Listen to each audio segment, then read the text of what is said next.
കുറച്ച് നാൾക്ക് മുമ്പ് ചെയ്തൊരു കേക്കിൻ്റെ വർക്കാട്ടോ ഇത്. അപ്പോൾ 2 കേക്കിൻ്റെ വർക്ക് ഇവിടെ കാണിക്കുന്നുണ്ട്. രണ്ടും ഒരാൾക്ക് വേണ്ടി തന്നെ ചെയ്തൊരു കേക്കായിരുന്നേ. ആര്യയായിരുന്നു കേട്ടോ നമുക്ക് ഈ ഒരു കേക്കിന് ഓർഡർ വന്നിട്ടുണ്ടായിരുന്നത്. അപ്പോൾ ആര്യയുടെ ഫസ്റ്റ് വെഡിങ് ആനിവേഴ്സറിക്ക് വേണ്ടി തന്നൊരു ഓർഡറായിരുന്നു. ഫസ്റ്റ് വെഡിങ് ആനിവേഴ്സറി ആയതുകൊണ്ട് തന്നെ കുറച്ച് കളർഫുൾ ആക്കാമെന്ന് വിചാരിച്ചിട്ട് ഈ ഒരു മോഡലായിരുന്നു കേട്ടോ ചെയ്ത് കൊടുത്തിട്ടുണ്ടായിരുന്നത്. അപ്പോൾ നമ്മൾ ഫ്രഷ് ഫ്ലവർ മേടിച്ചത് എൻ്റെ കയ്യിലുണ്ടായിരുന്നു. അപ്പോൾ ഞാൻ ആര്യയോട് ചോദിച്ചിട്ടുണ്ടായിരുന്നു ഞാൻ ഫ്ലവർ വെക്കട്ടേന്ന്. അപ്പോൾ ആളും പറഞ്ഞു ഓക്കെ ചേച്ചി ചെയ്തോ എന്ന് പറഞ്ഞു.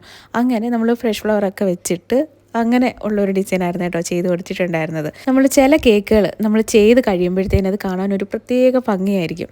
അത് സത്യം പറഞ്ഞാൽ നമ്മളത് കണ്ടുകൊണ്ടിരിക്കാൻ തോന്നും. അത് ചില കേക്കുകളാണേ, എല്ലാ കേക്കുകളൊന്നും ഞാൻ പറയില്ല, ചില കേക്കുകൾ മാത്രം. അപ്പോൾ അതുപോലെ എനിക്ക് ഒത്തിരി ഇഷ്ടപ്പെട്ടൊരു കേക്കായിരുന്നു കേട്ടോ ഇതും. ഇതാട്ടോ സെക്കൻഡ് കേക്ക് എടുക്കാനുള്ള കാരണമെന്ന് വെച്ചാൽ ഫസ്റ്റ് ആനിവേഴ്സറി ആയതുകൊണ്ട് തന്നെ കുറച്ച് ആളുകൾ എന്തായാലും കൂടുതൽ കാണും. അപ്പം നമ്മൾ ഒരു കേക്കിന് കട്ട് ചെയ്തിട്ട് തികഞ്ഞില്ലെങ്കിലോ എന്ന് വിചാരിച്ചിട്ടാട്ടോ ഒരു കേക്കും കൂടെ അഡീഷണൽ ഓർഡർ ചെയ്തത്. അത് ഞാൻ സ്ക്വയർ കേക്കിൽ ഹൈറ്റ് കുറച്ച് വീതി കൂട്ടി ചെയ്ത് കൊടുത്തിട്ട് കേക്കായിരുന്നു കേട്ടോ. അപ്പോൾ ആകെ പറഞ്ഞിട്ടുണ്ടായിരുന്ന ഒരേ ഒരു കണ്ടീഷൻ ചേച്ചി പീച്ച് കളർ വേണമെന്നായിരുന്നു കേട്ടോ. അപ്പോൾ എൻ്റെ കയ്യിൽ അധികം കളറൊന്നും ഇല്ല, നമ്മൾ കളർ മിക്സ് ചെയ്താട്ടോ എടുക്കാറ്. അപ്പോൾ ഏകദേശം പീച്ച് വരുന്ന രീതിയിലായിരുന്നു കേക്ക് ചെയ്തെടുത്തിട്ടുണ്ടായിരുന്നത്. വീഡിയോ ഇഷ്ടപ്പെട്ടിട്ടുണ്ടെങ്കിൽ ഉറപ്പായിട്ടും കമൻറ്റ് ചെയ്യാൻ മറക്കണ്ട കേട്ടോ. നമുക്ക് അടുത്തൊരു അടിപൊളി വീഡിയോ ആയിട്ട് കാണാം. ടാറ്റാ.